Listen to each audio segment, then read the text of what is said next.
Okay, don't be discouraged if you're reading this and you're wondering why you're asking this question over here. This question has something to do with a polynomial. And what they say is h, which is height in meters of an object thrown upward from the ground, can be modeled as a function of time t. Height is in meters, t is in seconds, right? It's reasonable, so I would say what goes up must come down.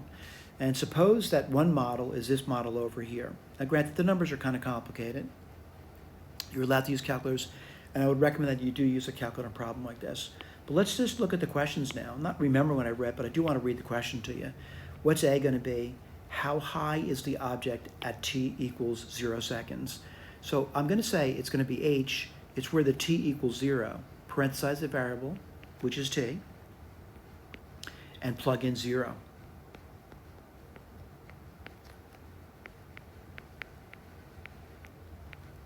Can I do that computation? I can, and I get 1.8. Now 1.18, they say h is in meters, so it's 1.8 meters. All right, I'm going to go to the next page, and I want to make sure they're saying 1.8 meters. They are saying 1.8 meters. The next question is B, how high is the object at 1 second?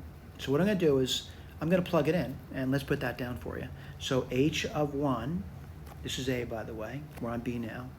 H of 1 is 1.8 plus 5 times 1 minus 4.9 times 1 squared. Let's do that. You get 1.8 plus 5 minus 4.9. Again, a little more complicated, but we can do the arithmetic. But again, you're free to use a calculator if you need to. What's it going to give me? Well, 1.8 plus 5 is 6.8, and 6.8 minus 4.9 is going to be, let's see what that's going to be, 1.9 meters. Make sure I said that right, 1.9. That's, 6.8, that would be right. So I'm going to say meters. All right, let's put a box on it, get our little pen out, and check it. And it does say 1.9 meters. And then it goes on and says, do you think the model's valid at 5 seconds? Well, you may want to experiment with this, and it's a legitimate model. If you throw something up in the air, having it last for 5 seconds is a rather difficult thing to do, by the way. But anyway, let's take a look at it, and let's see if it's valid. All right, so I'm going to write down h at 5,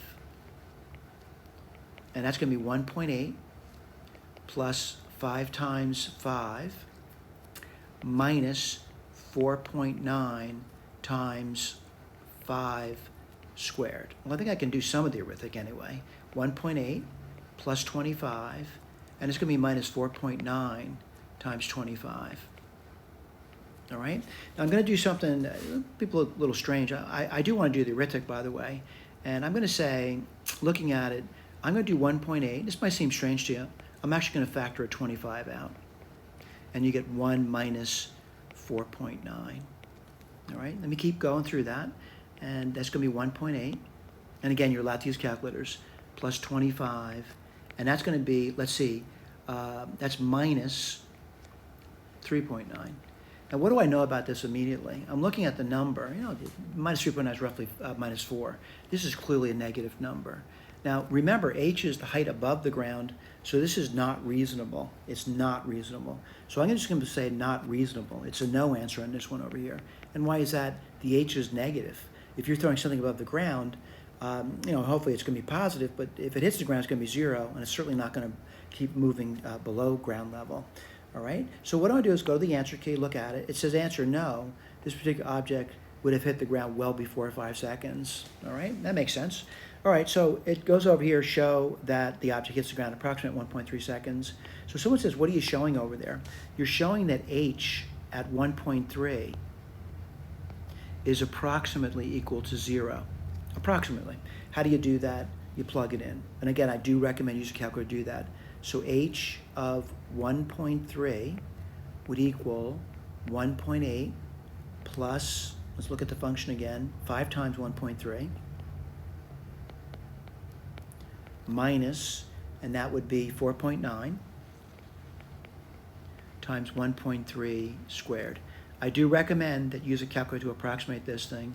And if you do that, you're going to find out that this thing is 0.019 meters. Now, what does that mean?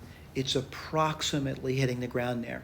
It's still above the ground, by the way, but at 1.3 seconds, it's approximately hitting the ground, and that's sufficient. Again, for most students, this is going to require the use of a calculator to do that. And there's nothing wrong with using a calculator to do that, all right? All right, what's the last one? Use your calculator to see what happens at this number over here. Now, this is definitely something you want to use in a calculator. How would you plot that in there? Let's put this down. H of, oh boy, that's a really long number, isn't it? 1, 3, 0, 2, 4, 5, 0, 9, 7, 7, 2. What are you going to plug in over here? 1.8 plus 5 times that awful looking number. It really is awful looking. And then minus 4.9 times that awful number. And yeah, calculator can do this pretty quickly. It's not going to have any complaint about it. Now, certainly you may have a complaint about typing that in, but it's not so bad. And if you did this, you would find it is approximately equal to 0. Approximately. Now, what number do you get? On a calculator, you get something like this over here. I want to say on a calculator, though, it may not write that number down. It may write down this number over here, 7.55. Let me just count it up. I'm going to say that's 3, 6, 9, 10. And then they'd put E minus 10, all right? And what is that, meters? What does that mean? It's slightly above the ground, all right? Now, in perception, it really is hit the ground at that point. All right, that's it. Thank you.